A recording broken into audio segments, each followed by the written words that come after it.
The Galactic Senate chamber stretched for miles in every direction. A massive dome of crystal and light floating above the purple clouds of Velarax Prime.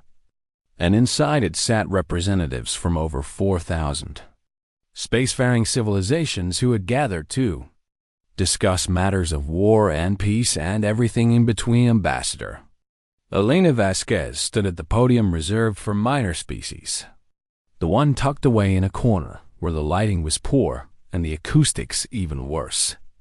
And she waited for her turn to speak, while dozens of alien delegates talked over each other in languages that her translator struggled to process. She had been Earth's representative to the Galactic Senate for 15 years now, and in all that time, she had never once seen humanity treated as anything other than a curiosity. A young species that had stumbled into space travel almost by accident and somehow managed not to destroy itself in the process. The Volcari Dominion had been conquering worlds along the outer rim for decades, swallowing up smaller civilizations like a great beast devouring prey. And now they had turned their compound eyes toward human colony worlds. The matter before us is simple, High Arbiter Thozan announced from his elevated platform at the center of the chamber, his forearms gesturing with practiced authority while his silver robes caught the light. The Velcari claim territorial rights to 17 systems currently inhabited by human colonists, and they request the Senate's formal recognition of their expansion. Elena stepped forward and activated her speaking beacon. High Arbiter, with respect, those 17 systems contain over 2 billion human citizens who have lived there for generations. And we ask the Senate to invoke the Protection Accords. A ripple of what might have been laughter passed through the chamber, though it came out as clicks and whistles and rumbles, depending on the species producing it. Ambassador Vasquez Thozan replied with something that resembled patience. The Protection Accords apply to species that cannot defend themselves, and while humanity certainly qualifies, invoking them would require military intervention from higher-rated civilizations, and no one is willing to intervene. Elena said flatly, the Velcari are a Class 3 combat species with a fleet of over 10,000 warships. Thozan explained as if speaking to a child. Humanity is rated Class 7. Which places you above only the most primitive spacefaring cultures. And engaging the Velcari on your behalf would cost lives that the Senate is not prepared to sacrifice for a species of such limited capacity. Elena felt the old familiar anger rising in her chest. The same anger she had learned to suppress during 15 years of diplomatic service. Because showing emotion in this chamber was considered evidence of evolutionary inferiority. Then we request permission to defend ourselves, she said. The silence that followed was almost respectful, almost surprised, and then the laughter came again. Louder this time. You wish to fight the Volcari? Asked Dominion Ambassador Crixtal, his insectoid mandibles clicking with amusement. Your species fields perhaps 40 defensive vessels per colony world, and you have no planetary shields. No orbital weapons platforms, and your soldiers require sleep and food and medical attention like helpless larvae. Nevertheless, Elena replied, we request permission to defend our territory. High Arbiter Thozan considered this for a long moment, his ancient face unreadable. The Senate grants humanity permission to engage in defensive military action against the Volcari Dominion. And we extend our condolences in advance for your inevitable losses. Elena nodded once and turned to leave the chamber, walking past thousands of alien delegates who watched her go with expressions ranging from pity to contempt to complete indifference. None of them understood what they had just authorized. None of them knew what humanity really was 200 years ago. When the first human ship had made contact with alien life, Earth's governments had faced a choice that would shape the future of their species forever. The aliens they encountered were not hostile, but they were not friendly either. viewing humanity as something between a curiosity and a potential threat. And the reports they sent back to their governments described humans in terms that made Earth's leaders deeply uncomfortable. Apex predator biology, the report said, evolved for persistence hunting and tribal warfare, capable of functioning through extreme pain and injury, prone to pack bonding that overrides self-preservation instincts, and possessing an unusual resistance to psychological trauma that allows them to continue fighting long after other species would surrender.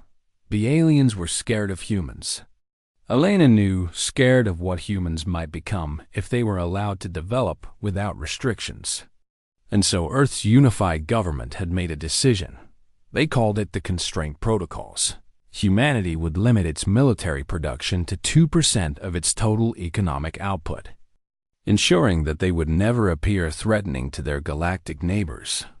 And they would restrict their weapons technology to systems that were at least 3 generations behind what their scientists could actually produce. They would install neurological governors in their soldiers, devices that prevented the full activation of human combat responses, keeping their warriors calm and controlled, and far less effective than they could otherwise be. They would bury their most dangerous research, hiding away weapons and technologies that they deemed too destructive to exist. And they would present themselves to the galaxy as a peaceful species, interested only in trade and cooperation. For 200 years, the Constraint Protocols had worked exactly as intended, convincing the galaxy that humans were harmless, that they lacked the capacity for serious warfare, that they were a Class 7 species barely worth noticing. And for 200 years, humanity had accepted this arrangement, believing that peace was worth any price, that they could transcend their violent nature through sheer force of will. Elena reached her private transport and sealed the door behind her before allowing herself to feel the full weight of what she was about to do. The Valkyrie had 2 billion human hostages now. 2 billion people who would die or be enslaved if humanity continued to pretend it was weak. And the Senate had made it clear that no help would come from the galactic community. She opened an encrypted channel to Earth, using codes that had not been activated in 2 centuries. And she spoke 5 words that would change everything. Authorization code, Prometheus Unbound on Earth. In bunkers buried deep beneath mountains and oceans, ancient systems began to wake, and factories that had been producing consumer goods for generations received new instructions. And military commanders who had trained for wars they never expected to fight received orders they had always known might come. The Constraint Protocols were suspended. For the first time in 200 years, humanity was going to show the galaxy what it really was. And Elena Vasquez, standing alone in her transport ship while the purple clouds of Velarax Prime swirled below her, felt something she had not felt in 15 years of diplomatic humiliation. She felt hope because the galaxy thought humans were weak, thought they were harmless, thought they were a minor species barely worth conquering. And the galaxy was about to learn just how wrong it had been. The Valkyrie swarm fleet emerged from hyperspace above Elysium 4 like a cloud of metal insects blotting out the stars. 1,200 warships bristling with weapons that had conquered dozens of worlds. And Hive Commander Zrixtel stood on the bridge of his flagship, watching the human colony below with something like hunger in his compound eyes. His intelligence officers had provided detailed reports on human defensive capabilities, and everything they found confirmed what the galaxy already knew about this weak and primitive species. 43 human vessels waited in orbit around Elysium 4, small ships with outdated weapons and crews that would panic at the first sign of real combat. And Zrixtel almost felt disappointed that this conquest would be so easy. "Signal the humans," he ordered. "Inform them that surrender will result in enslavement rather than extermination. And give them 1 hour to respond." The communication officer clicked an acknowledgement and transmitted the message.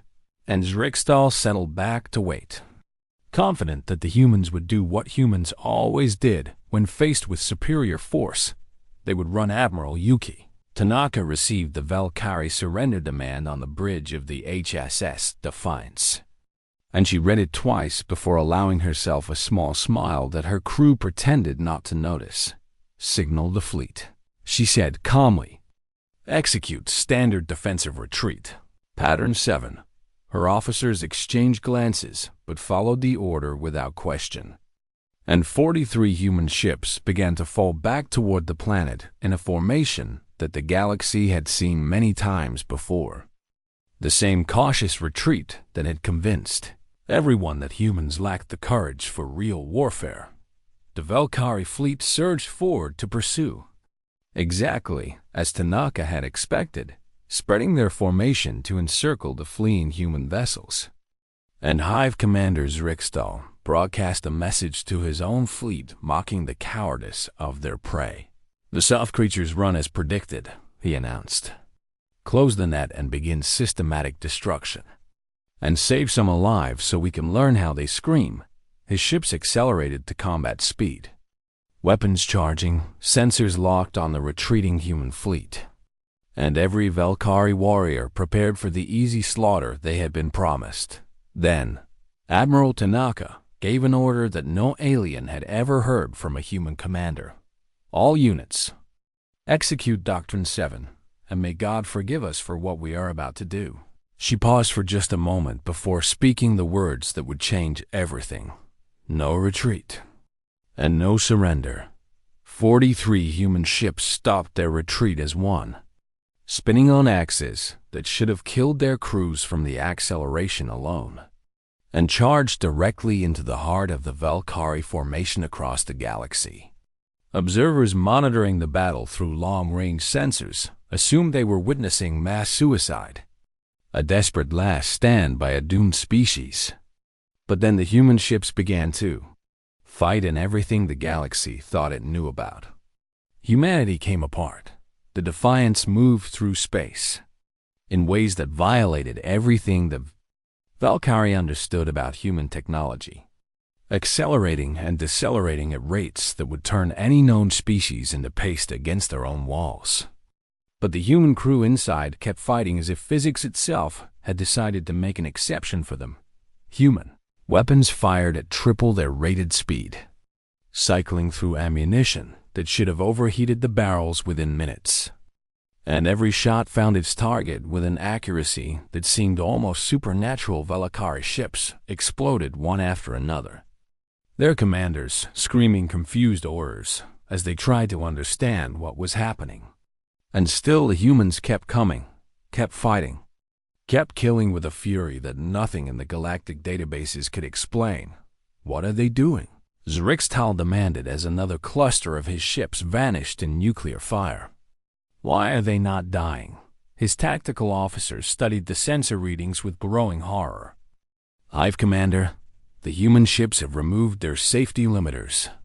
Their crews are experiencing acceleration forces that should be lethal, but they continue to function.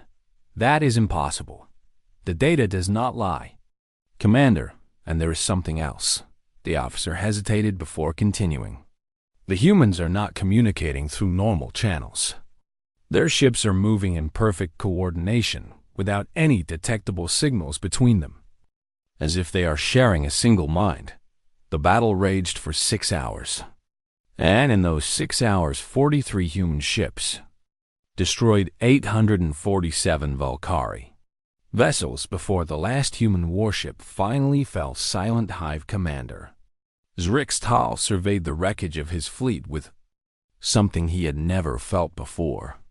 In his long career of conquest, fear, he had brought 1,200 ships to conquer a minor human colony, and he had lost 70% of them to a defensive force outnumbered 28 to 1. And the humans had fought to the last ship without a single vessel attempting to flee or surrender. "We have won," his second officer said uncertainly. "The human fleet is destroyed."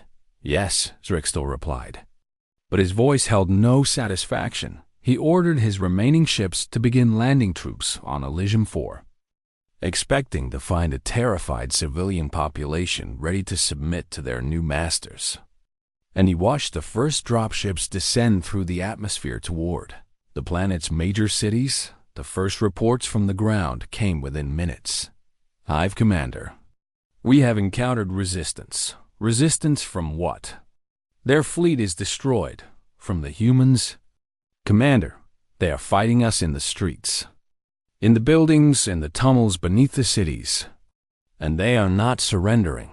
Zrixtal felt the fear grow stronger. How many soldiers do they have? We do not know, Commander. It appears to be everyone. The civilians are fighting alongside their military. Even the young and the old have taken up weapons. And they are. The transmission cut off in a burst of static. Another voice came through moments later. Panicked and confused. Commander, we need reinforcement. The humans are everywhere. They do not stop. We kill them and more appear. They fight even when wounded. They fight even when they should be dead. What are these creatures? Zrixtal ordered more troops to the surface.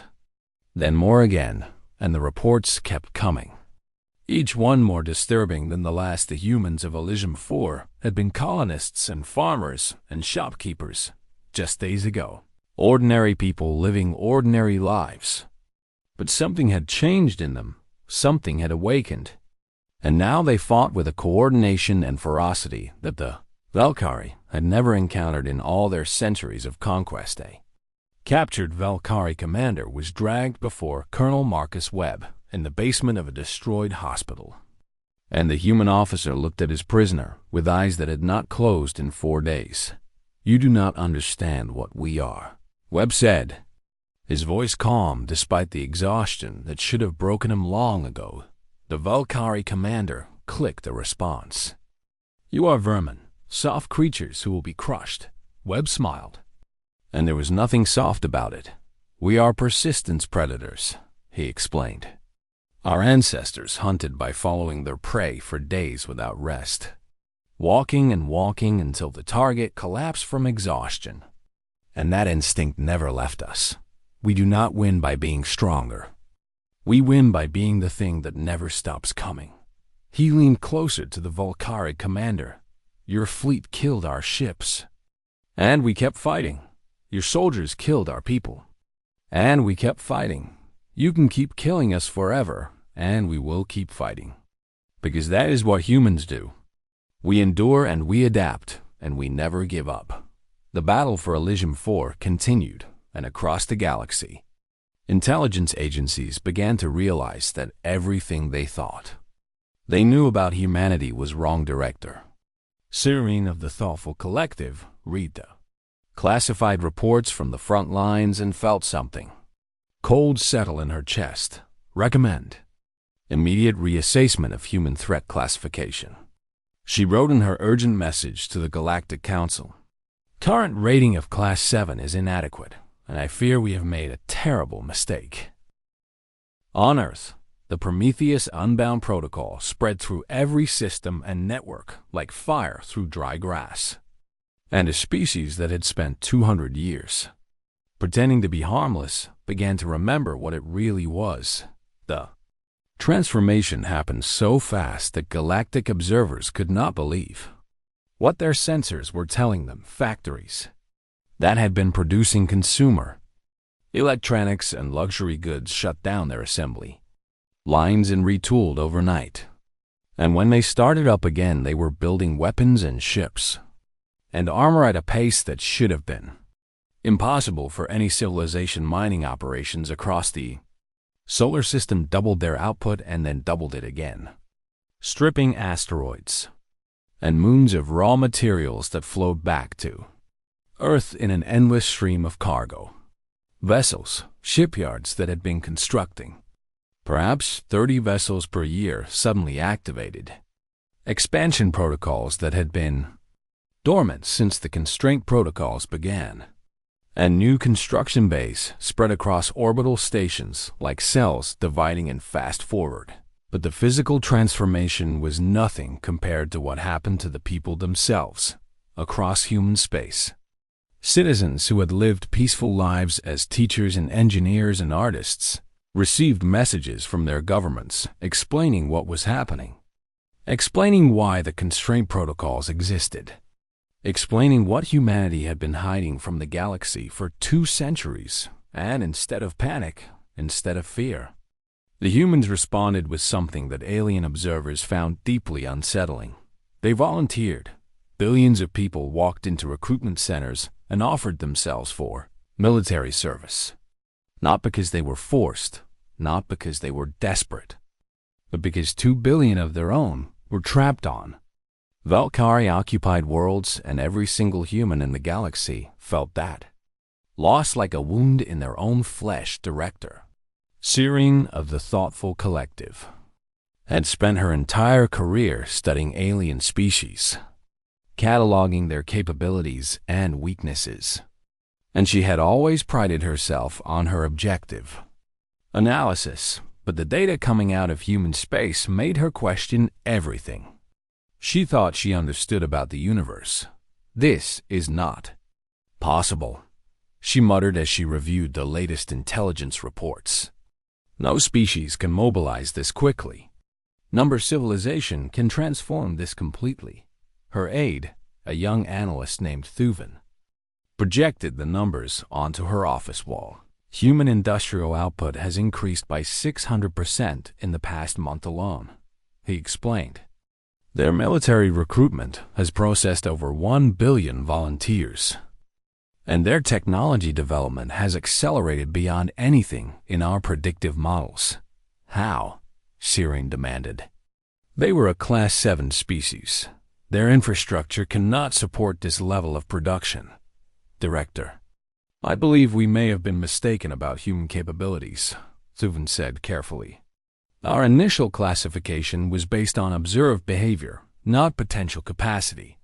And the evidence suggests that humans were operating at approximately 15% of their actual industrial capacity for the past 2 centuries. Serene stared at him for a long moment. You were telling me that humans have been hiding their true strength. Not hiding exactly, more like suppressing. The record suggests they implemented something called the constraint protocols specifically to limit themselves, to appear less threatening to other species. Why would any civilization deliberately weaken itself?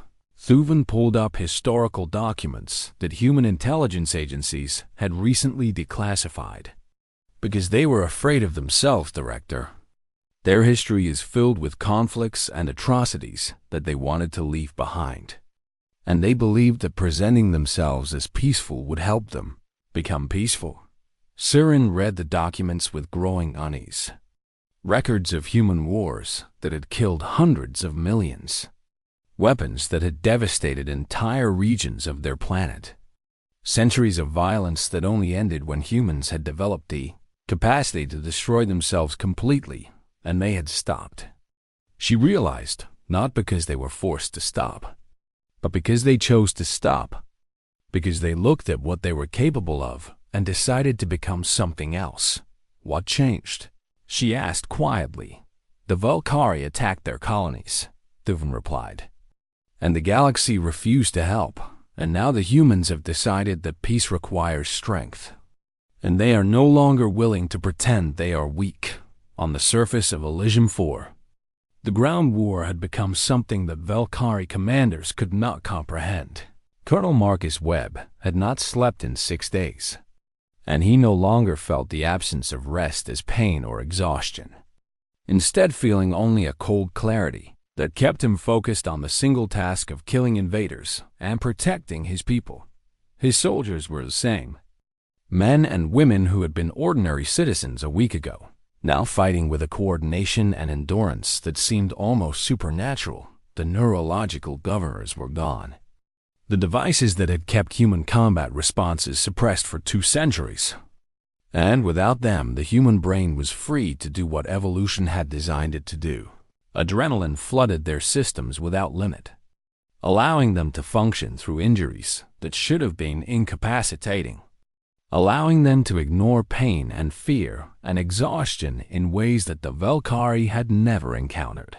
But it was more than just biochemistry. Humans were social creatures. Pack hunters who had evolved to work together with an intimacy that other species found disturbing. And when the governors came off, that connection intensified beyond anything the galaxy had seen. Web soldiers did not need to communicate verbally because they could read each other's intentions through micro-expressions and body language. Through shared instinct and trust, built over millions of years of cooperative hunting, they moved as one organism, anticipating each other's actions, covering each other's weaknesses. And the Valkyrie, who faced them in combat, reported feeling as if they were fighting a single creature with thousands of bodies. A captured human soldier was brought before Valkyrie interrogators who demanded to know how the humans were coordinating. Without detectable communications, we are not coordinating, the soldier replied with a bloody smile. We are just human, and this is what humans do when someone threatens our family. Your family is not here. The interrogator clicked in confusion.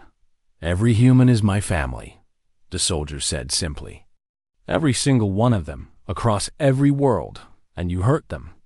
And now we are going to hurt you back until there is nothing left of your empire but ash and memories. The interrogator ordered the soldier's execution. But even as he died, the human kept smiling, kept looking at his captors with eyes that held no fear, only a patient certainty that his people would avenge him back on Earth. The Prometheus network came online for the first time, a system that human scientists had developed in secret and then buried because they feared what it might become. The network allowed human commanders to share tactical information directly, mind to mind, processing data across thousands of ships simultaneously, creating a fleet-wide intelligence that could adapt and respond faster than any individual crew. Other species had tried to create similar systems and failed because their minds could not handle the intimacy, could not surrender their individual consciousness to a collective purpose without going insane. Humans thrived in the network. They had been pack hunters for millions of years, had evolved to sublimate their individual desires for the good of the group. And the Prometheus network simply amplified what they already were. Director Sirene finished her classified report to the Galactic Council and felt something she had never felt before in her analytical career. Terror. The humans were never a Class 7 species, she wrote. They were predators pretending to be prey, and we gave them a reason to stop pretending. And I do not know if the galaxy can survive what we have awakened. 8 months after the fall of Elysium 4, the second fleet of the Terran Navy emerged from hyperspace at the edge of Valkyrie territory and across the galaxy. Every species capable of long-range observation turned their sensors toward the border and watched in disbelief. 2,000 warships hung in the darkness between stars. Vessels that had not existed 8 months ago, built from raw materials by workers who had not been shipbuilders 8 months ago, armed with weapons that humanity had developed in secret and then hidden away because they were too dangerous to exist. Admiral Chen Wei-lin stood on the bridge of the HSS Remember Elysium, a dreadnought-class vessel named for the colony that had fallen to the Valkyrie. And she looked out at her fleet with something approaching awe. These were her people now, men and women who had undergone combat unlocking, the removal of the neurological governors that had kept humanity docile for 2 centuries. And they were different from any soldiers the galaxy had ever seen. They processed information faster than unlocked humans, their brains running at full capacity without the artificial limitations that had been imposed upon them. And they could enter battle states that human psychologists had previously only documented in case studies about berserkers and last stand survivors.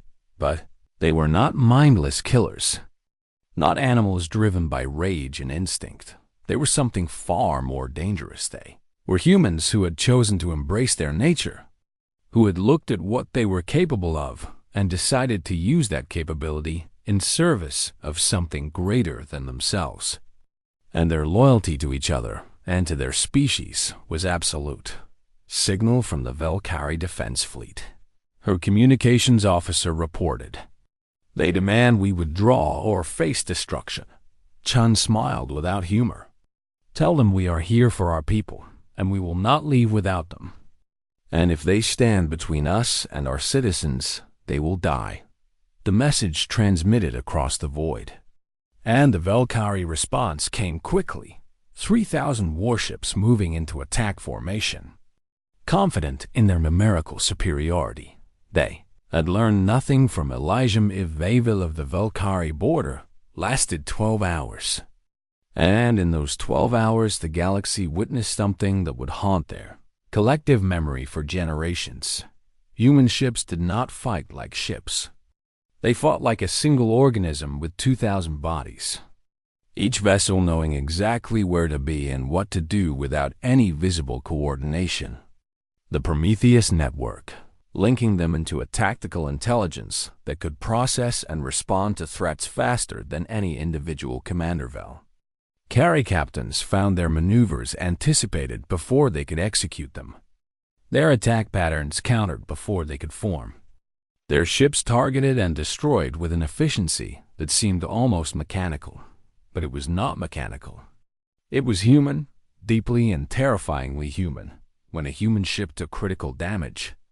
Its crew did not abandon vessel as galactic protocols demanded, instead voting in split-second democratic decisions to continue fighting, to ram their crippled hulls into enemy formations, to die as weapons rather than flee as survivors. When a human captain saw an opportunity to destroy an enemy flagship at the cost of her own ship, she did not hesitate, did not calculate odds, did not ask permission, simply accelerated to maximum speed and smiled as her vessel carved through Valkyrie armor like a burning fist and through it all, on open communication channels that every species in the galaxy could monitor.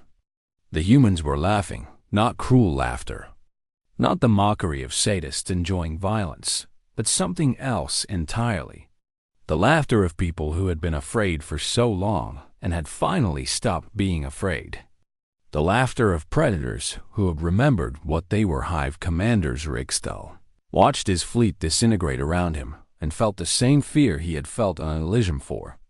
The same cold certainty that he had made a terrible mistake. Signal withdrawal, he ordered, his voice hollow with defeat. All ships retreat to core systems, but the humans did not let them go. Weylin pursued the fleeing Valkyrie with relentless determination. Her ships hunting down stragglers, cutting off escape routes, destroying vessels that tried to surrender because surrender was not enough, not anymore. Not after what the Valkyrie had done to human colonies when the battle finally ended. The Valkyrie had lost 2,400 ships out of 3,000, and humanity had lost 340. The mathematics of the engagement were impossible by every military doctrine in the galaxy. A force outnumbered 3 to 2, achieving a kill ratio of 7 to 1. And the intelligence analysts who studied the battle data struggled to explain what they were seeing. It is not their technology. Director Serene reported to an emergency session of the Galactic Council. Their weapons are advanced, but not revolutionary. Their ships are well designed, but not invincible. The difference is the crews themselves. Explain, High Arbiter Thozen demanded. Humans fight at a level of coordination and commitment that we have never documented in any other species. They share information through their network faster than our ships can process it. They make decisions through collective cognition that would drive any other species insane. And they are willing to die for each other without hesitation. All species are willing to die for their cause. No, Syrian corrected him. Other species are willing to risk death for their cause. Humans are willing to choose death for each other. There is a difference. And that difference is why they won. As human forces pushed deeper into Valkyrie space, liberating occupied worlds and rescuing human prisoners, the Galactic Empire finally decided to intervene, not to stop humanity. They realized they could not stop humanity. But to negotiate, High Arbiter Thousand himself contacted Admiral Chun, appearing on her bridge view screen with an expression that mixed fear and reluctant respect. "You have made your point," he said. "The Empire will guarantee complete Valkyrie, withdrawal from all human territories, and will enforce reparations for damages caused. Further conquest is unnecessary." Chun looked at him for a long moment, and then she spoke words that echoed across every communication channel in the galaxy. "Unnecessary," she repeated. "Perhaps you are right, Arbiter. Perhaps we do not need to destroy the Valkyrie completely. But you taught us something valuable. You taught us that this galaxy respects only strength.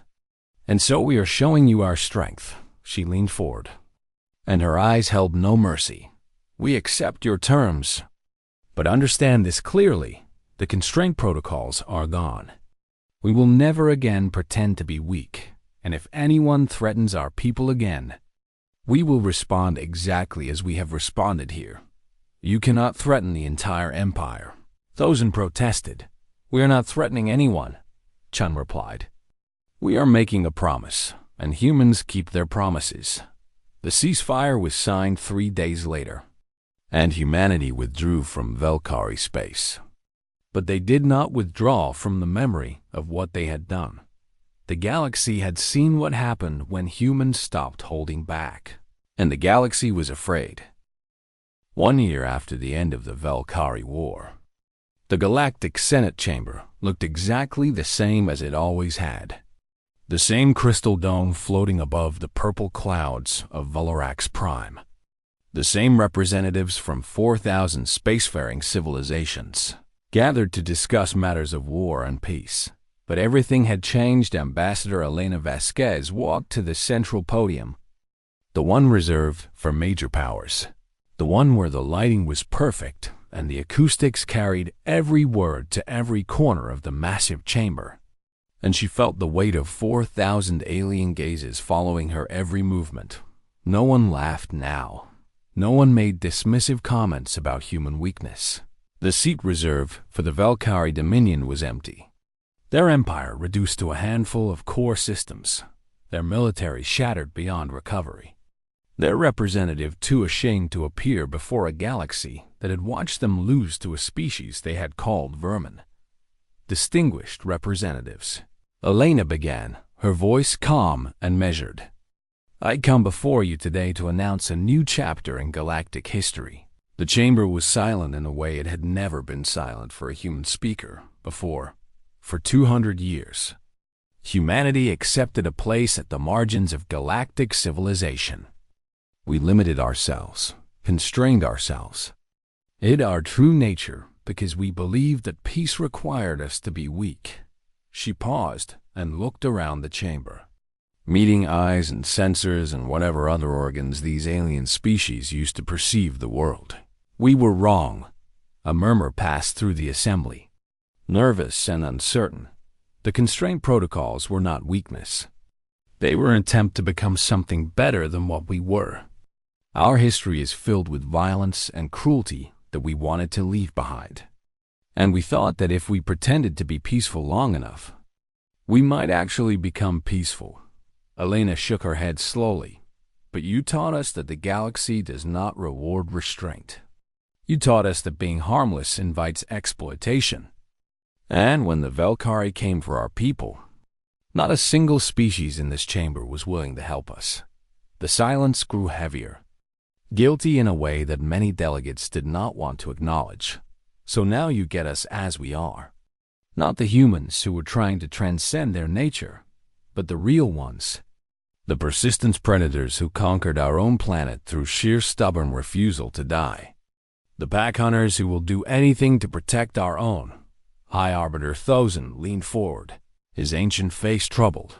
"Ambassador, what exactly are you announcing?" "I'm announcing the formation of the Terran Compact," Elena replied.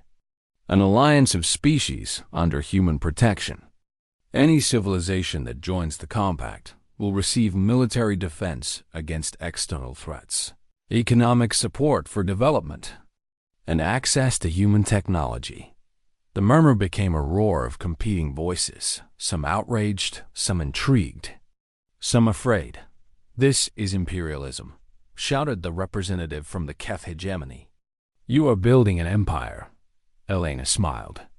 And it was not a friendly expression.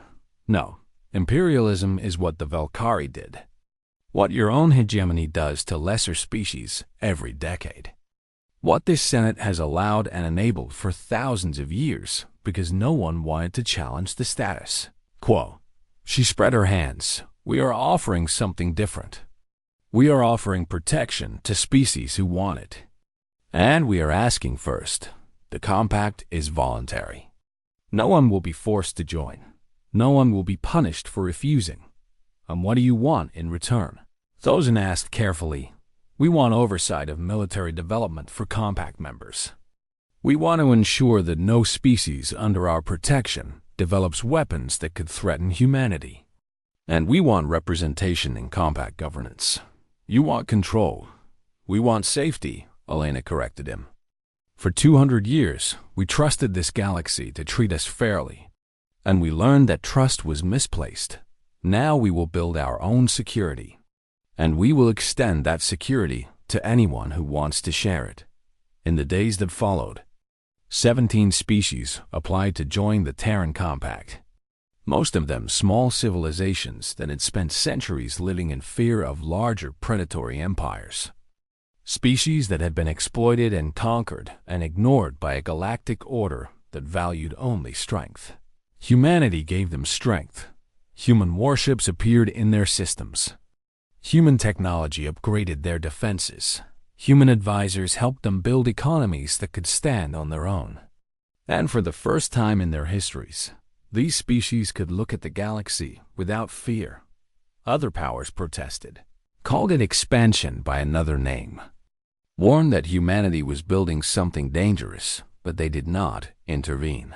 They remembered what had happened to the Valkyrie on Earth. In the orbital headquarters of the United Earth Government, Director Amara Okonkwo reviewed the latest reports on human expansion and felt the weight of history pressing down on her shoulders. The Terran Compact had grown to include 42 species in just 1 year. Human industrial output had stabilized at 300% of pre-war levels. Human military strength exceeded anything the galaxy had seen from a single civilization in recorded history.